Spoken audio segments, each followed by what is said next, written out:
సిగార్చి పరిశ్రమ మృతి కుటుంబాలకు ఇప్పటివరకు ఎక్స్గ్రేషియా రాకపోవడంతో సంగారెడ్డి జిల్లా కలెక్టర్ను ప్రావీణ్యను కలిసిన బీఆర్ఎస్ పార్టీ ఎమ్మెల్యేలు చింతా ప్రభాకర్, మాణిక్రావు, అదేవిధంగా బీఆర్ఎస్ పార్టీ శ్రేణులు ఘటన జరిగి 4 నెలలు అవుతున్నా ఇప్పటివరకు 54 మంది మృతుల కుటుంబాలకు 25 లక్షలు మాత్రమే ఇచ్చారని, మిగతా 75 లక్షలు వెంటనే ఇవ్వాలని చెప్పి ప్రభుత్వానికి విజ్ఞప్తి చేశారు.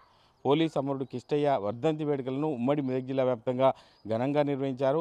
గజ్వేల్లో ఎమ్మెల్సీ యాదవరెడ్డి మాట్లాడుతూ ప్రభుత్వ ఉద్యోగిగా పనిచేస్తున్నప్పటికీ తెలంగాణ రాష్ట్రం ఏర్పడాలని తపంతో పోలీస్ కానిస్టేబుల్ కిష్టయ్య ప్రాణత్యాగం చేసి అమరుడయ్యని చెప్పి స్మరించుకున్నారు. సింగిల్ డ్రైవర్తో దూర ప్రాంతాలకు బస్సులు నడపాలని, కంటిన్యూగా డ్యూటీలు చేయాలని డిపో ఇన్ఛార్జ్ మహేశ్వరి వేధిస్తున్నట్టు ఆర్టీసీ కార్మికులు ఆవేదన వ్యక్తం చేస్తున్నారు. డిపో ముందు ధర్నాను చేపట్టారు.